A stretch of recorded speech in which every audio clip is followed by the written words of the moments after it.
He was humiliated, shoved, and cuffed. Treated like a criminal without a reason. But Officer Todd Miller didn't realize the man he was bullying was his new boss. What happens when the truth comes out will leave everyone speechless and turn this police department upside down. This gripping story of justice, accountability, and redemption will keep you on the edge of your seat. Are you ready to see how one moment changes everything? Benjamin Cole, recently appointed as the captain of the Silver Lake Police Department, walked into a cozy cafe on Main Street. Dressed in a smart navy suit, he looked confident and ready for his first day on the job as a new captain of a police department. While waiting for his coffee, he glanced at the clock, hoping to make a good impression. Outside, Officer Todd Miller was sitting in his police car, enjoying his third cup of coffee that morning.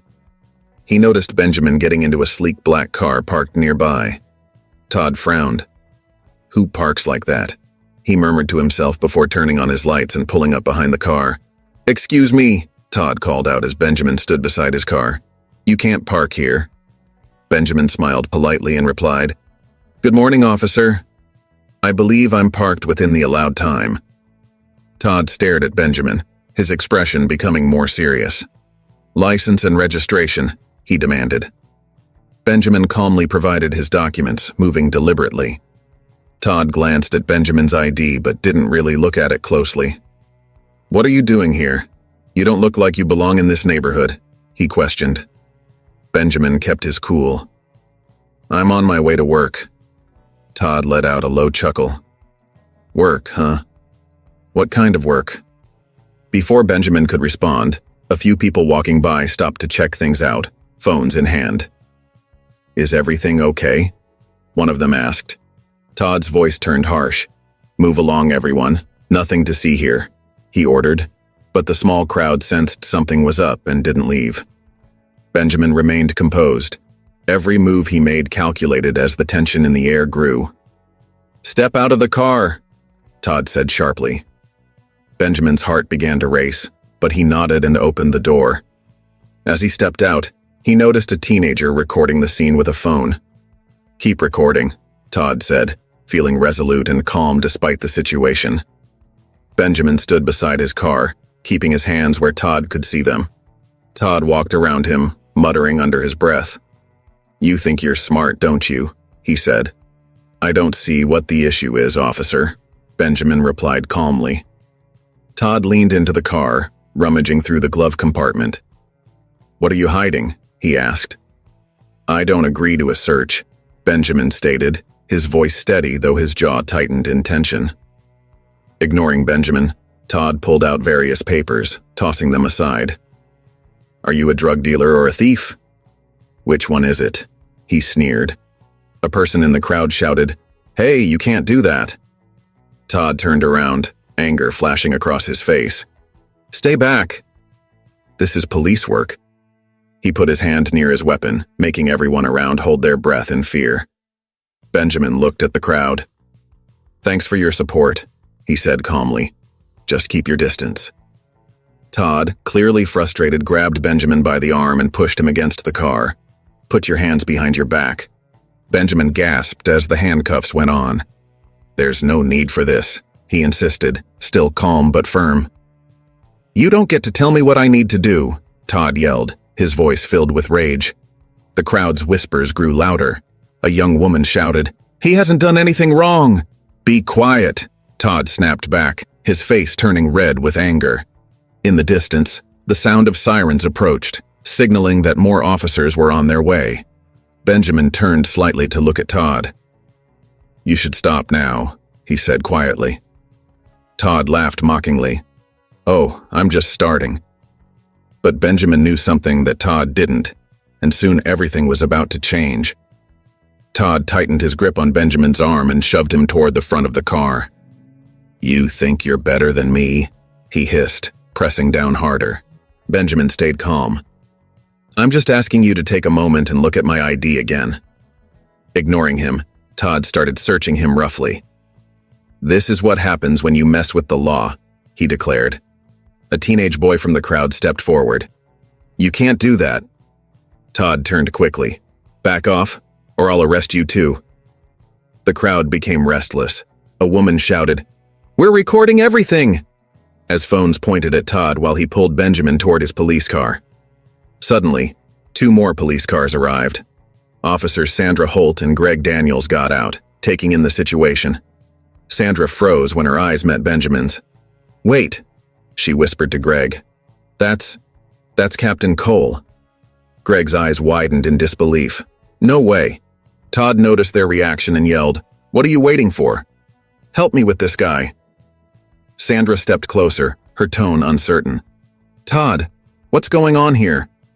"He's snooping around," Todd snapped. "He won't cooperate." Benjamin straightened up, cutting through the chaos with his voice. "Officer Holt, Officer Daniels, please check my ID." Though hesitant, Sandra moved forward and picked up the ID Todd had thrown aside earlier. Her face went pale as she read it. She turned to Todd, now speaking firmly. "Let him go. Right now." "What?" Todd looked confused, darting his gaze between Sandra and Benjamin. "Why?" "Because," she replied, handing the ID to Greg. "This is Captain Benjamin Cole, our new boss." The crowd fell silent. Todd's grip on Benjamin loosened. "No, that can't be true," he stammered. Benjamin spoke steadily. "It's absolutely true, Officer Miller, and you've just made a big mistake."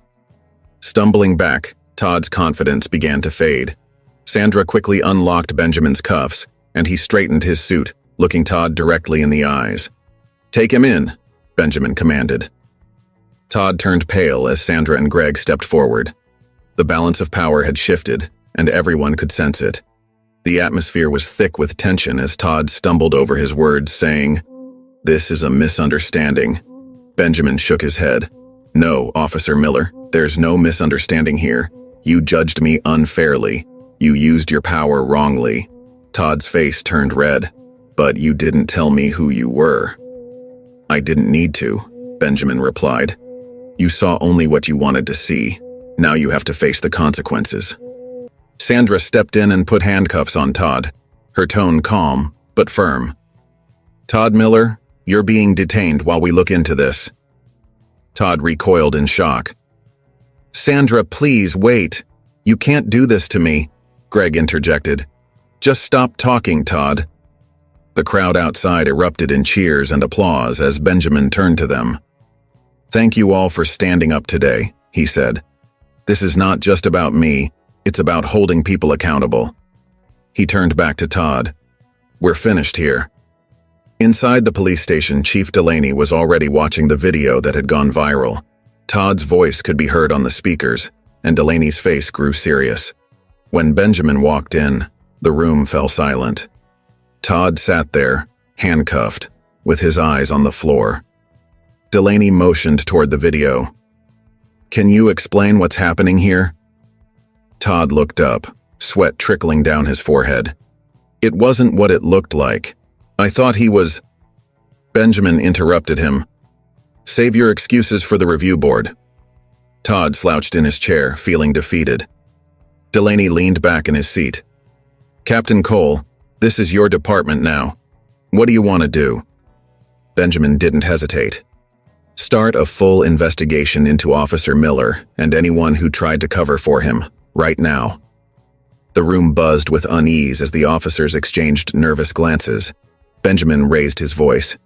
"This department will no longer allow the misuse of power. That changes today." Sandra stepped closer, offering her support. "I'm with you, Captain." Benjamin nodded. "Good. We have a lot of work ahead." The police station was filled with tension as officers exchanged worried looks. Benjamin stood at the center, calm but commanding. In an interrogation room, Todd sat with his hands cuffed, staring aimlessly at the table in front of him. Chief Delaney shut the blinds on the observation window and turned to Benjamin. "This video is spreading quickly. The mayor has already called twice about it." Benjamin nodded. "Good. It's important for them to see what happens when those in charge are held accountable." Delaney hesitated. "Are you sure about this? It's going to cause a stir." Benjamin's voice remained steady. "Exactly. A stir is what we need." Sandra walked in, holding a file. "Captain, I checked Todd's records. There have been several complaints against him for using excessive force and racial profiling. Have there been any serious consequences? Benjamin asked. Sandra shook her head. Just a few warnings. Most of the complaints didn't go far in the review process. Benjamin let out a slow breath. That has to change now. He entered the interrogation room, where Todd looked up at him, panic in his eyes. Captain Cole, this is a mistake. I didn't know who you were. Benjamin leaned closer. That's the issue, Officer Miller. You treated me this way because you thought I was unimportant. That's why you're here now. Todd began to protest, but Benjamin raised his hand to stop him. This isn't just about you. It's about the culture that allowed you to think this behavior was acceptable. Todd's shoulders drooped. I'm going to lose my job. You should have thought about that before misusing your authority, Benjamin replied firmly. He turned to Sandra. Take him out of here. He's suspended until the review is finished. Sandra nodded and signaled for Todd to stand. As Todd was escorted out, Benjamin stepped back into the main office, where all the officers were watching him closely. Let's be clear, he said. This department exists to protect and serve, not to intimidate or belittle. A heavy silence filled the room. Benjamin scanned the faces around him. If anyone has a problem with that, there's the door. No one moved. Good, Benjamin said with satisfaction. Now let's get back to work. Benjamin quickly set up a team to look into things. Sandra took charge, diving into old cases connected to Todd. Before long, she uncovered some serious issues. This is really concerning, Sandra said, spreading out the files on Benjamin's desk. He's been at this for years, going after minorities, making up false reports and scaring witnesses into silence. Benjamin scanned through the documents, his expression growing tense. And no one stopped him? Sandra paused for a moment. To be honest, many people did try to speak up, but their complaints just got ignored. Witnesses backed out. It was like he had protection. Benjamin pointed to the folder. That ends now. Word about Todd's suspension spread quickly. Reporters gathered outside the police station, eager for answers. Inside, officers whispered to each other, unsure whether to support Benjamin's new changes or resist them. Greg came to Benjamin's office, clearing his throat. Captain, a lot of officers are anxious. They're curious if this investigation is only about Todd or if others will also be implicated. Benjamin leaned back in his chair. That all depends on what we discover, right? Greg shifted nervously. Some officers think you're being too harsh. Do you? Benjamin asked. Greg hesitated, then shook his head. No, Captain. I think it's about time. Benjamin nodded. Great. Let's get everyone else on the same page. As the investigation continued, they uncovered more than they had anticipated. Evidence of cover-ups, missing paperwork, and officers ignoring the truth. Benjamin realized this issue went beyond just Todd. Later that evening, Sandra knocked on his door. Captain, we found something else. Benjamin looked up. What is it? She handed him another folder. This is bigger than we imagined. Benjamin opened it, his face growing serious. This isn't just about fixing things. It's about facing the truth. Benjamin sat alone in his office, looking at the growing pile of paperwork in front of him. The burden of what he had discovered felt heavy on his shoulders. This wasn't just about Todd's wrongdoings. It revealed years of problems that had been hidden away, ignored by many. Sandra knocked gently before entering. Captain, you really need to go home. It's almost midnight, she said. Benjamin rubbed his temples, feeling the strain. I can't leave this unfinished, he replied. Sandra paused for a moment. We're making good progress, but you need to rest, or you'll just wear yourself out, she urged. Finally, Benjamin lifted his gaze. You don't understand, Sandra. Each file here represents someone who relied on this department for help and ended up being let down. I can't just walk away from that. Sandra's expression softened. I do understand, Benjamin. That's exactly why we need you at your best. Just take a break. Just a few hours. With a sigh, Benjamin nodded. Okay, fine. Just a few hours. As he made his way out, he glanced into the bullpen, where the other officers were glancing at him. Some looked supportive, while others seemed unsure. Greg caught up with him near the door. "Captain," he said. Benjamin turned to face him. "I just wanted to say, I'm standing with you on this," Greg said. "A lot of us are." "Not everyone," Benjamin replied, scanning the room. "Maybe not yet," Greg admitted. "But just give them time." Benjamin nodded, then stepped outside. The cool night air hit him hard as he walked toward his car. Suddenly his phone buzzed. It was a call from a blocked number. He hesitated before answering. "You really think you're changing things, Captain Cole?" The voice was low and calculated. "You're making enemies."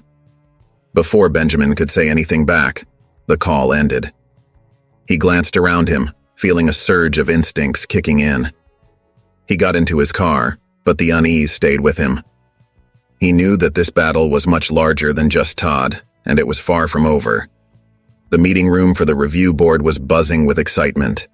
Reporters filled the back, cameras capturing every moment. Todd sat nervously at the front, his lawyer beside him. Across the table were Benjamin and Sandra. The chairperson cleared his throat, signaling that it was time to start. "Let's begin by looking at the evidence," he said. They played the viral video first. Todd's angry voice echoed through the room as footage showed him shoving and handcuffing Benjamin repeatedly. Todd's lawyer got up, defending him. "This video doesn't show the whole story. Officer Miller was just doing his job," he claimed. Benjamin leaned into the microphone. "Doing his job doesn't give someone the right to hurt others. The video tells the story clearly. But if you need more proof, we have gathered complaints, witness statements, and records showing a pattern of bad behavior." Sandra passed out information packets to the board members, and whispers spread through the room as they read through them. Todd's lawyer shifted nervously. "Those complaints were never proven," he argued. Benjamin remained firm. "They were ignored. That needs to change now." Witnesses began to share their accounts. The teenager who filmed the video spoke first. "He didn't do anything wrong," the boy said. "He just stood there, calm." Todd lost control for no reason. Next, a woman from the audience stood up. "I saw everything. The officer treated him like a criminal from the very beginning." Todd's lawyer tried to undermine their testimonies, but their words made an impact. Finally, it was Benjamin's turn to speak. "This isn't just about me," he said passionately. "It's about everyone who has been mistreated, and all the good officers who have to hide the wrongdoings of others. This department needs to choose, to stick to the way things have always been or to make a change." A hush fell over the room. The chairperson then turned to Todd. "Officer Miller, the board has decided to recommend that you be fired, effective immediately." Gasps filled the room as Todd's expression fell in disbelief. Benjamin stood tall, his determination clear. Justice had won this round, but he knew that the fight for change was far from over. Todd sat in his chair, feeling defeated as he absorbed the board's decision. His lawyer leaned in and spoke urgently, but Todd wasn't paying attention. The reality of his loss hit him hard and fast. Outside the hearing room, Benjamin stepped into a crowd of reporters. Cameras flashed, and microphones surged toward him. "Captain Cole, what do you have to say about Officer Miller being let go?" one reporter asked. Benjamin raised his hand, calling for silence. Today's decision was not just about Officer Miller. It was about making sure everyone in this department is held accountable and rebuilding trust with the community. Another reporter shouted, "What's next for the Silver Lake Police Department?" Benjamin glanced at the crowd. "We are committed to reform. This department will be rebuilt with openness, fairness, and honesty as our foundation. And that starts today." The crowd erupted into more questions, but Benjamin turned and headed back into the station. Inside, officers were huddled in small groups, murmuring. Sandra approached Benjamin. "The board's decision is already shaking things up. Half the department is watching to see how you respond." "Let's give them something to talk about," Benjamin replied. He called a meeting in the main area, where all the officers gathered, looking both curious and worried. Standing before them, Benjamin said, "What happened today isn't just about Officer Miller. It's about every officer who has misused their badge for personal gain. That stops now." Greg raised his hand. "What kind of changes are you planning, Captain?" First, we will have mandatory training to address bias. Every patrol officer will wear body cameras. We'll set up an anonymous hotline for reporting any wrongdoing, and we'll review all the cases Officer Miller was involved in, Benjamin explained. A wave of chatter spread through the room. Change can be tough, Benjamin continued, but we need to rise to this challenge instead of falling apart. Sandra stepped forward.